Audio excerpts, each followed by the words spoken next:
Hola, les saluda Orlando Mendieta para presentarles Financiero News. A partir de este momento y durante 30 minutos, usted recibirá un compendio informativo que lo va a actualizar con lo mejor en materia de economía, finanzas y negocios para estar bien informado y tomar buenas decisiones. Para iniciar, damos paso a nuestros principales titulares. Panamá busca explotar petróleo en el Caribe. Canal aumenta su valor para el comercio energético global. En finanzas personales, conocerá qué son los gastos hormiga y cómo afecta a su bolsillo. Y en Desde el Mercado, José González analiza la tregua arancelaria entre China y Estados Unidos. Todas estas informaciones y más en breve en su informativo Financiero News. Iniciamos y se ha preguntado usted, ¿qué son los gastos hormiga?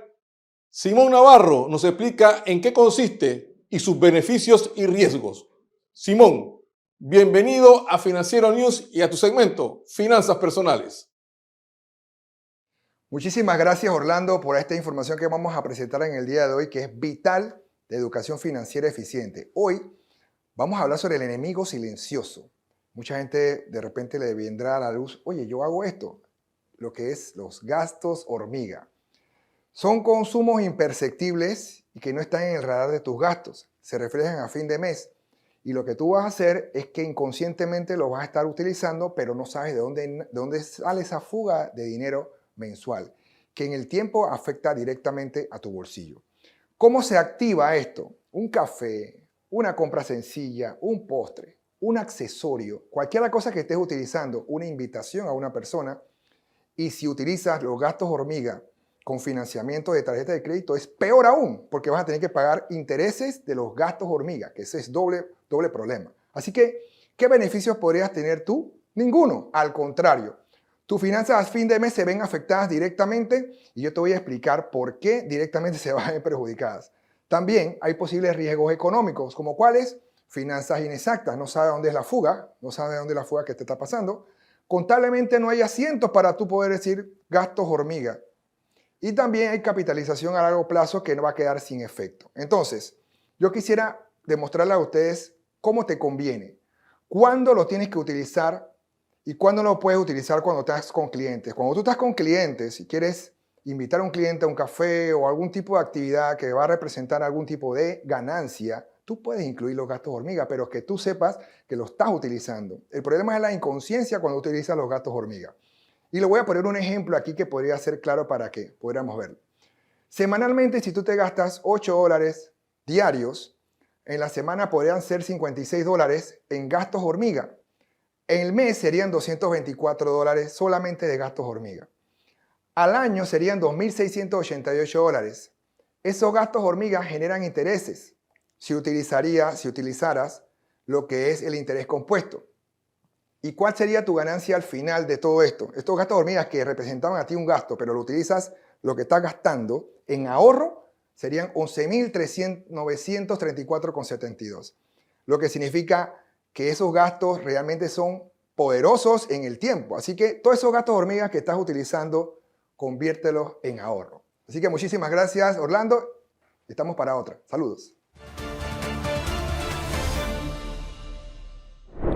Continuamos con más de nuestro programa y presentamos nuestro segmento de Logística y Marítimo.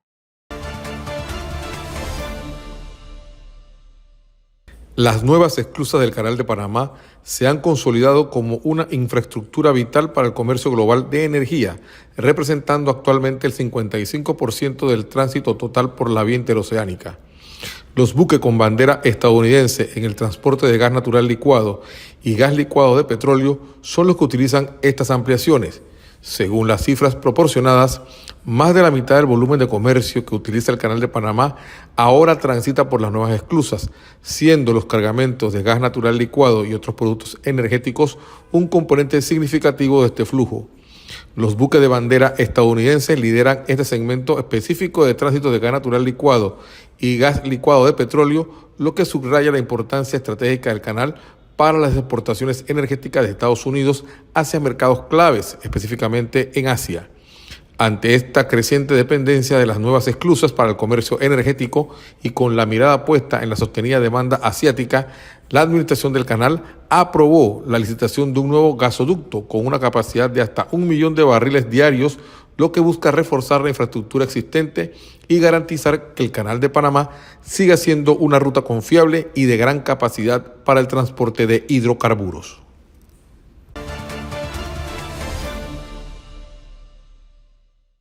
Ahora les presentamos la cifra de la semana. La cifra de la semana es 10%. El total del incremento en las tarifas portuarias que aprobó la Autoridad Marítima de Panamá. La medida obliga a empresas como Panama Ports Company, Colón Container Terminal, Manzanillo International Terminal y PCA International Terminal a asumir este nuevo costo en concepto de movimiento de contenedores. La resolución establece que el incremento será retroactivo a partir del 1 de enero del año 2025. Con la cifra de la semana, vamos a nuestra primera pausa comercial. La Autoridad Nacional de los Servicios Públicos regula y fiscaliza las empresas de telecomunicaciones, electricidad y agua potable. Si el servicio que recibes es deficiente, tienes el derecho de presentar tu reclamo primero ante la empresa prestadora. Si no estás de acuerdo con la respuesta, acude a la SED. Estamos ubicados cerca de ti. ASED, transformando los servicios públicos. Gobierno Nacional, con paso firme. Hola, soy Alejandro Martínez y les doy la bienvenida al Diplomado en Formación de Oficiales de Cumplimiento, donde juntos desarrollaremos el módulo de matriz de riesgo y su implementación. Nos vemos.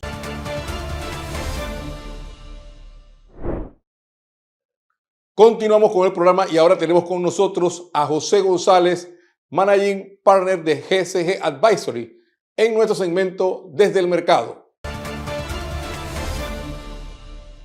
José, bienvenido a Financiero News. Encantado siempre estar con ustedes, un placer. Como decía al principio, José, ¿qué ha acontecido? ¿Qué esperamos ahora tras esta tregua que se ha dado Estados Unidos y China en esta guerra arancelaria? Los mercados lo han tomado con optimismo en el sentido de que no se esperaba un resultado como el que se ha llegado en principio en Suiza, en que las tasas bajaran de 145% para China, 125% para los Estados Unidos, a 10%, que es la tarifa general que ha establecido la administración Trump a 185 países. Hay que recordar que los 60 que tenían tarifas recíprocas están en un hiato de 90 días, de los cuales ya han pasado más de un mes. Y lo que se ha acordado con China es esos mismos 90 días corriendo a partir del 2 de abril, del 2 de mayo, si no me equivoco, dependiendo de la fecha en que hayan acordado los representantes de ambos países en Ginebra. Y China tiene un 10 más el 20% de las tarifas del fentanilo que se le habían aplicado, es decir, 30%. Y hay que recordar que desde la primera administración Trump y la administración Biden habían tarifas del 20%. Es decir, seguimos teniendo tarifas relativamente altas para lo que había sucedido. Y como en el caso de los acuerdos con Inglaterra, que no son acuerdos firmados, sino de principio, hay que ver qué sucede realmente y en qué terminan los acuerdos tarifarios. Las ruedas del GATT, del Acuerdo General de Tarifas y Comercio Globales, tomaron años. Los tratados de libre comercio, meses, años a su vez, porque las discusiones comerciales se establecen a través de partidas tarifarias. Y lo que ha hecho la administración Trump es declarar básicamente una tarifa flat, plana, generalizada, que no termina de aterrizarse. Lo que la lectura inicial, Orlando, sin embargo, es que el gobierno de la administración del presidente Trump había seguido a todas las demandas del gobierno chino por los temores que se estaban creando en términos de escasez. Los mercados bursátiles recuperan todo lo que habían perdido en los anuncios del 2 de abril de las tarifas y sin embargo las condiciones económicas no son las mismas que en enero y lo que se espera es que la volatilidad continúe en los mercados financieros. O sea, se había dado una especie de bola de humo de que iba a haber peligro de abastecimiento ¿Era cierto esto o simplemente era algo para lanzar en medio de la negociación? Ya los números lo indicaban. Las exportaciones de China en el primer trimestre subieron 3% a nivel global. Y las importaciones de los Estados Unidos a los Estados Unidos de China bajaron 24%. Y hay un temor, como sabes, pasé una temporada larga en el Perú, acabo de volver a los Estados Unidos, y hay un temor generalizado, conversando con la gente, de que van a escasear productos en los mercados, y uno lo siente. La compra semanal se ha incrementado sustancialmente en lo que se refiere a alimentos, porque importamos muchas de las cosas que consumimos o de los insumos de las cosas que consumimos, y estamos hablando de perecibles, de alimentos. Los aumentos se empezaban a hacer notar. Se sabe que hubo una discusión entre el presidente Trump y Jeff Bezos, el accionista mayoritario, el presidente de la junta de Amazon, porque Amazon iba a incluir en los precios de sus productos el precio del producto, el impuesto y el sobrecosto tarifario, cosa que al final no hicieron. Pero sin duda que iba a haber escasez. El 49% de las zapatillas Nike se producen en Vietnam. El 80% de los teléfonos, de los iPhones de Apple se producen en China. El 90% de la ropa que compramos en los Estados Unidos viene de fuera de los Estados Unidos, fundamentalmente del Asia, Turquía, México, América del Sur. Es decir, con un nivel tarifario que iba del 10% al 145%, con tarifas promedio del 22%, era indudable que íbamos a experimentar o escasez o inflación. La inflación el mes pasado estuvo en 2.3%, se esperaba 2.4%, pero todavía no se siente en el efecto de las tarifas. En la medida que las tarifas se iniciaron el 2 de abril, esta inflación que acabamos de ver no tiene el efecto tarifario, que lo veremos en la inflación de mayo. Bien, van a pasar estos 90 días, José. ¿Qué esperamos después de esta tregua de 90 días? Más incertidumbre. El problema es que la administración Trump ha establecido un patrón de conducta y manejo de políticas públicas impredecible.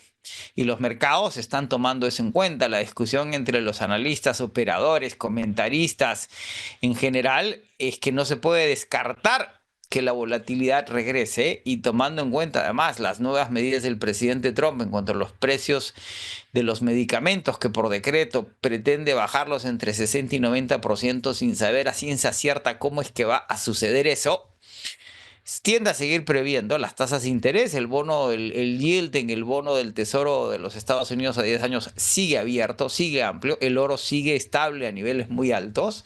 El dólar no se ha recuperado en términos de la devaluación vis a vis el euro. Recordemos que los mercados bursátiles son oportunistas por naturaleza. Si ven una oportunidad van a subir. Hoy día abrieron a la baja y cerraron flat. La volatilidad va a continuar. Pero el presidente Trump ha establecido un patrón, como en su primera administración. Hay que recordar, por otro lado, que en la primera administración del presidente Trump, buena parte de la misma, casi 3 años, transcurrieron en la pandemia. Y aquí, salvo que haya una pandemia o algún tipo de evento que detenga todas las dinámicas, los mercados van a seguir plagados de incertidumbres. Volatilidad e incertidumbre. Me quedo con esas dos palabras, José. Fue José González, analista y managing partner de GSG Advisor, en nuestro segmento Desde el Mercado. Muchas gracias por estar con nosotros, José. Encantado, siempre un placer. En más información, presentamos nuestro resumen de actualidad. Panamá envió un equipo de geólogos a Colombia para determinar la viabilidad de explotación de petróleo en el área del Caribe. La misión tiene como objetivo primordial estudiar las experiencias y metodologías colombianas en la exploración y posible explotación de hidrocarburos en la región del Caribe.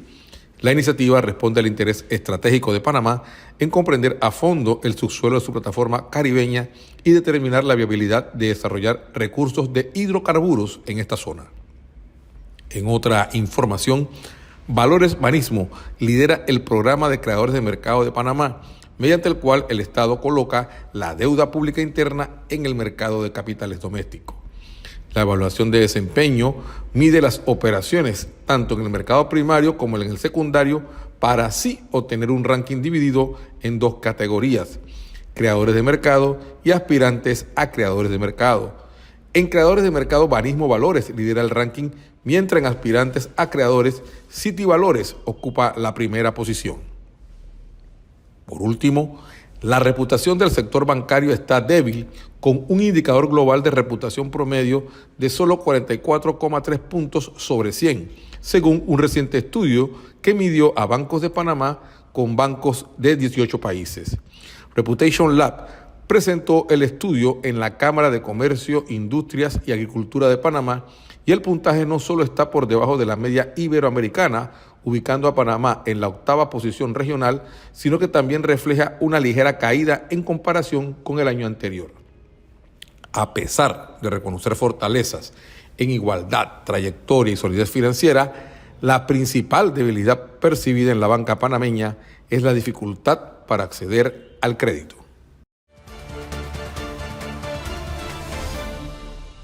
Que nadie te eche cuento. ¿Sabías que la SEP ofrece una herramienta para verificar tu factura eléctrica?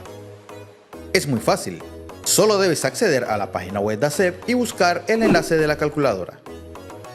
Selecciona la empresa, tarifa, mes, año y consumo. Una vez completados los campos, da clic en calcular. Así tendrás un aproximado del monto a pagar. Verifica tu factura. Gobierno Nacional, con paso firme. Estamos de vuelta y vamos ahora con el economista Mike Magallón en nuestro segmento Análisis Económico. Mike, ¿qué nos tienes para esta semana? Saludos, Orlando. Gracias. En el día de hoy tenemos un análisis completamente diferente. Hemos agarrado las cifras de desempleo y las cifras de independientes y hemos hecho un análisis entre la data que tenemos del INEC, que es una data muy estadística, versus la data que tenemos en la Caja de Seguro Social, que es una data real.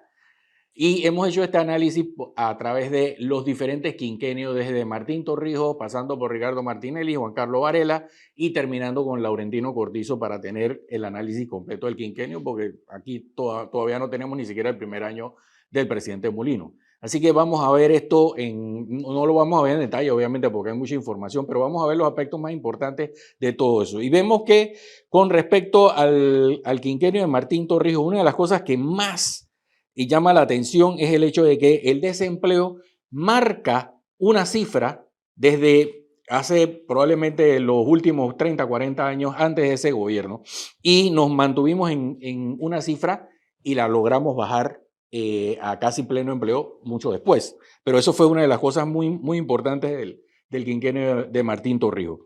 Con ese desempleo también vino un mayor número de cotizantes en la Caja de Seguro Social con respecto a la data del INEC, ¿okay? Que es importantísimo. Y también vemos cómo los independientes se mantuvieron entre 25 y 23% de la población económicamente activa.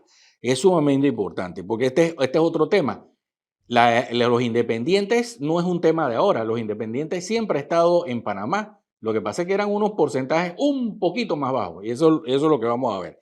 En el quinquenio de Ricardo Martinelli logramos una serie de nuevas cosas en la economía, incluyendo haber tenido un crecimiento del 11% en un año, pero también tuvimos una inflación del 8% en otro año y logramos tener casi pleno empleo en el 2012 y en el 2013. Eso fue fundamental. Lo importante de esto fue que el porcentaje independiente durante Ricardo Martinelli empezó en 24% y terminó en 21%. Obviamente había mucha gente contratada en los diferentes proyectos, macroproyectos que se estaban desarrollando en Panamá y ese fue el tema. En el quinquenio de Juan Carlos Varela, la población mayor de 15 años creció de 2.7 millones a 3 millones de personas.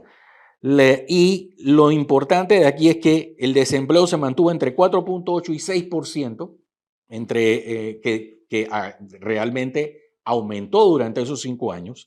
El porcentaje de independientes entonces empezó a aumentar inmediatamente, que fue de 21% a casi 26% al finalizar ese quinquenio. Y los cotizantes se mantuvieron relativamente altos entre la data de la población económicamente activa que tenemos en el INEC versus la data real que tenemos en la Caja de Seguro Social, porque eso son dos cosas diferentes, se miden de forma diferente. Y en el quinquenio de Laurentino Cortizo, en la población mayor de 15 años no se movió mucho, de 3.1 a 3.4, de 4 millones más o menos. Sin embargo, el desempleo en Panamá fue cuando sufrió más. Tuvimos la pandemia, no nos logramos recuperar y realmente no se logró hacer más de 4 cosas que se pudieron haber hecho. Okay. Llegamos a tener un desempleo de casi el 20% en el 2020. Sin embargo, para el 2023 se logró bajar a 7.4%. Pero, aquí importante, el número de independientes subió de 28 por 30, 29%, cosa que no había pasado anteriormente. Subieron casi 3-4 puntos porcentuales, que es importante que esto pase. Ahora, es importante también decirle que eso es algo que a mí siempre me gusta recordar a la gente. Ser independiente no es malo. El problema, y realmente, aunque seas informal, no es malo. El problema es para el gobierno, de que un informal no está pagando los impuestos o no está presentando las declaraciones y el gobierno no sabe quién es, por un lado, y por el otro lado tampoco está cotizando en la Caja de Seguro Social, ¿ok? Pero por lo menos está generando ingresos para la economía y eso es importante. Así que tampoco es que vamos a pensar de que ser independiente es malo. Así que esa es una parte importante. El número de cotizantes también se mantiene en el 70%, de nuevo dividiendo el número de cotizantes de la Caja de Seguro Social versus la estadística que tiene el INEC. Así que nos mantenemos, casi todos los quinquenios se han mantenido iguales en los cotizantes en porcentaje. Los independientes han subido de 24 a 30% en esos 4 quinquenios. Y el desempleo ahorita mismo está un poquito más arriba de lo que debería estar, pero debe tender a bajar pronto. No en estos momentos, pero va a bajar pronto.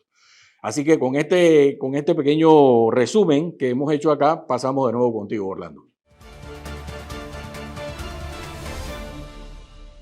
Continuamos y ahora les presentamos nuestro segmento de tecnología.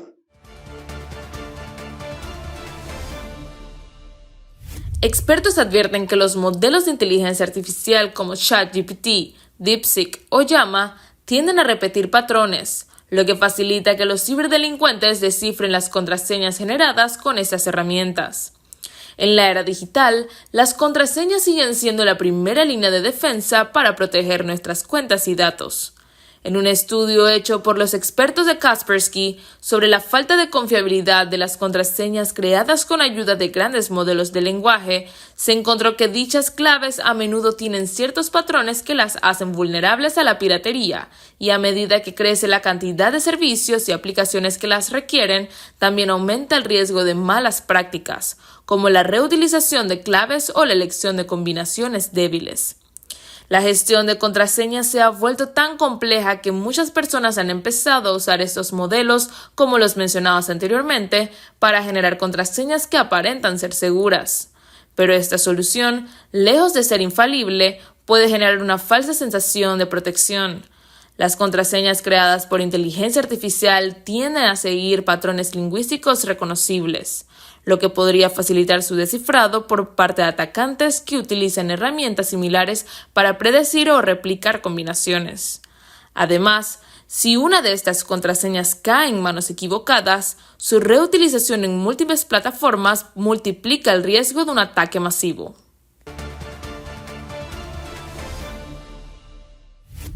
Amigos, así llegamos al final de nuestro programa y nos despedimos, no sin antes reiterarles que pueden volver a ver esta edición en nuestro canal de YouTube y le invitamos a que nos sigan en nuestras redes sociales. La invitación para la próxima semana, con la información que usted necesita saber para tomar buenas decisiones. Hasta pronto.